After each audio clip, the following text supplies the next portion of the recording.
Welcome back to Apex Sci-Fi. There are many ways to be a hero in the galaxy. Most people think it involves a big gun and a loud speech. But sometimes, being a hero just means being a wall. The medical station called the Sanctuary is located in the shadow of a dying planet. It is a place of peace, filled with thousands of refugees and wounded soldiers from the border wars. It has no cannons. It has no shields. It only has a prayer and a thin layer of reinforced glass.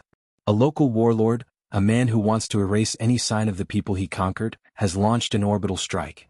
He has fired a barrage of 50 Viper missiles. These are cheap, fast, and dirty. They are designed to shred soft targets with thousands of jagged metal shards. The hegemony is too far away to help. The local militia has already been destroyed. Kalen Voss was at the station for a routine delivery of oxygen tanks. He could have left. He could have jumped to hyperspace the moment the sensors picked up the launch. But Voss looked at the glass dome and the people inside. He looked at the orange data on his visor. He did not leave. Voss positions the Revenant Star directly in the path of the first wave of missiles. He is not going to shoot them down. He does not have enough ammunition, and the explosions would still pepper the station with shrapnel. He is going to catch them. The Revenant Star is not a typical ship. Its underbelly is plated with a specialized high-density alloy meant for landing on volcanic worlds. It is thick. It is heavy. It is a slab of iron in a world of silk. Voss sits in his seat and locks his harness. He switches the ship to manual attitude control. He needs the ship to be a shield, not a racer. Here they come, Voss says. The first 5 missiles hit the bottom of the ship.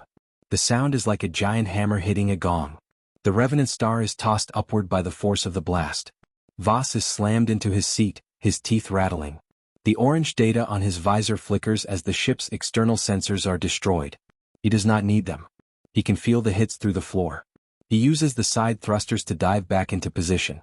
He banks the ship, presenting the thickest part of the hull to the next cluster of rockets. Boom, boom, boom. The cockpit is filled with the smell of scorched metal and hot electronics.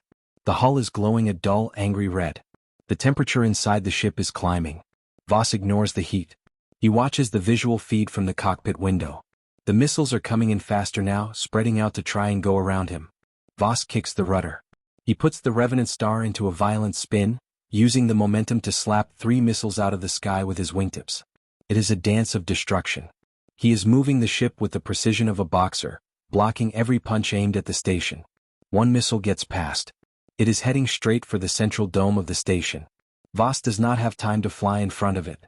He hits the drift drive. The Revenant Star skips through space and reappears directly in the path of the lone missile. The impact is massive. The missile hits the cockpit canopy. The reinforced glass cracks, a spiderweb of white lines appearing right in front of Voss's visor. He is blinded for a second. The ship is spinning out of control. Voss reaches for the manual stabilizers. He ignores the cracking glass. He forces the ship back into a hover. He looks out the side window. There is one left. The mother bolt.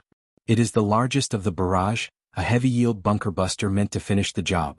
It is moving slow, but it is massive. Voss knows the hull cannot take another hit like that. If the mother bolt hits him, the ship will break apart. He does not move out of the way. He waits until the missile is 50 meters away. He fires the magnetic harpoons.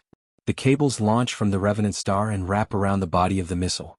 Voss slams the thrusters into reverse. He is not trying to stop it. He is trying to change its course. The weight of the missile yanks the Revenant Star forward. Voss is fighting the momentum of a ton of explosives. He steers the ship into a wide, screaming arc. He is dragging the missile away from the station, pulling it toward the empty vacuum of space. He hits the release at the last possible second. The mother bolt flies off into the dark and explodes a safe distance away. The shockwave hits the Revenant Star, sending the ship tumbling through the debris. Voss levels the ship. He is breathing hard. His visor is cracked. The cockpit is a mess of broken screens and floating sparks. He looks at the medical station. The glass dome is intact. The people inside are safe. He receives a signal from the station's radio. It is a chorus of voices. People are crying. They are cheering. They are calling him a savior. Voss does not answer. He does not want the attention. He checks the status of the Revenant Star. The hull is a mess. The engines are barely holding together. He needs a shipyard and he needs it now. He pulls the ship into a slow, limping turn and disappears into the stars. He leaves the station behind, a dark shadow moving through the silent space. In the history of the Sanctuary, they will talk about the Iron Shield. They will tell the story of the gray ship that took 50 hits to save 5,000 lives. They will say the pilot was a man of steel. Kalen Voss knows the truth. He is not made of steel. He just has a ship that is, and he knows how to use it. This has been Apex Sci-Fi. A shield is only as strong as the man behind it. If you enjoyed this heroic defense, hit that like button. Comment below. Would you risk your own life to save a stranger? Subscribe for the final delivery of this arc, the Chrono Courier. The Revenant Star is back in the black. The hull is cooling.